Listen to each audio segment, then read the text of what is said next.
মানবিক মুখ্যমন্ত্রী কনভয় দাঁড় করিয়ে উদ্ধার করলেন দুর্ঘটনায় আহতকে। বিশালগড় রাস্তার মাথা এলাকায় দুর্ঘটনা দেখে গাড়ি থেকে রাস্তায় নেমে পড়লেন মুখ্যমন্ত্রী। তিনি উদয়পুর থেকে আগরতলা ফিরছিলেন। কনভয়ের গাড়ি করে আহত স্কুটি চালক গণেশ দেবনাথকে পাঠান হাসপাতালে। রবিবার ফের একবার মুখ্যমন্ত্রীর মানবিক মুখ দেখা গেল জাতীয় সড়কে। সরকারি কার্যক্রম সেরে উদয়পুর থেকে আগরতলা আসার পথে দুর্ঘটনাগ্রস্ত এক যুবককে উদ্ধার করলেন মুখ্যমন্ত্রী। নিজের ব্যক্তিগত দেহরক্ষীকে সঙ্গে নিয়ে কনভয়ের একটি গাড়িতে আহতকে হাসপাতালে পাঠানোর ব্যবস্থা করলেন। মুখ্যমন্ত্রী তৎপরতায় দ্রুত চিকিৎসা পরিষেবা পেয়ে খবর লেখা পর্যন্ত অনেকটাই বিপদমুক্ত রয়েছেন দুর্ঘটনায় আহত যুবক। ঘটনার বিবরণে জানা যায়, রবিবার দুপুরে একটি সরকারি কর্মসূচি শেষ করে উদয়পুর থেকে আগরতলা ফিরছিলেন মুখ্যমন্ত্রী। জাতীয় সড়কে গোকুলনগর রাস্তার মাথায় গাড়ি এবং স্কুটির সংঘর্ষে এক যুবককে রাস্তায় পড়ে থেকে ছটফট করতে দেখেন মুখ্যমন্ত্রী। গাড়ি থেকে এই দুর্ঘটনার দৃশ্য দেখে মুখ্যমন্ত্রী নিজের কনভয় দাঁড় করান। নিজে গাড়ি থেকে নেমে সেই আহতকে উদ্ধার করতে তৎপরতা শুরু করেন।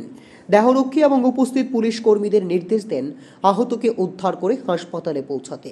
আগে থেকেই উপস্থিত লোকজন দমকল বিভাগে ফোন করেছিলেন, কিন্তু দমকল কর্মীরা ঘটনাস্থলে পৌঁছাতে সময় লাগতে পারে। এই আশঙ্কায় মুখ্যমন্ত্রী নিজের কনভয়ের সঙ্গে থাকা একটি গাড়িতে সেই আহতকে হাসপাতালে পাঠানোর ব্যবস্থা করেন। মুখ্যমন্ত্রীর এই মানবিক ভূমিকায় সেখানে উপস্থিত লোকজন রীতিমতো অভিভূত হয়েছেন।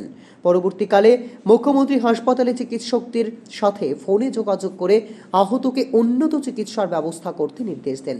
মুখ্যমন্ত্রী নিজের সামাজিক মাধ্যমে ঘটনা জানিয়ে আহতদের দ্রুত আরোগ্য কামনা করেছেন। একইভাবে মুখ্যমন্ত্রী রাজ্যবাসীকে আরও অধিক সতর্ক থেকে যানবাহন চালানোর পরামর্শ করেছেন। এখানে রাস্তার মাথা পার হয়ে একটু ওই যে বন্ধন ব্যাংকের কাছাকাছি একটা স্কুটি চালক আগরতলা থেকে যেতেছিল এবং একটা স্কুটি গাড়ি সে ওভারটেক করে এসে ওই স্কুটিকে ধাক্কা মারলো, একটা স্কুটি চালক ইনজুর্ড হলো। স্যার, মুখ্যমন্ত্রী সেখানে দাঁড়ালো কি হয়? মুখ্যমন্ত্রী কী কারণে দাঁড়ালো? মুখ্যমন্ত্রী ইনজুর্ডকে দেখে হঠাৎ রাস্তায় দাঁড়ায়। কোথায় যাচ্ছিল তারা? কিন্তু উদয়পুর থেকে একটা প্রোগ্রাম সেরে আগরতলা যেতে কীরকম আহত হয়েছে? আহত এখন বোঝা যাচ্ছে না, কথাবার্তা বলছে। স্কুটি চালককে কীভাবে পাঠানো হয়েছে হসপিটালে?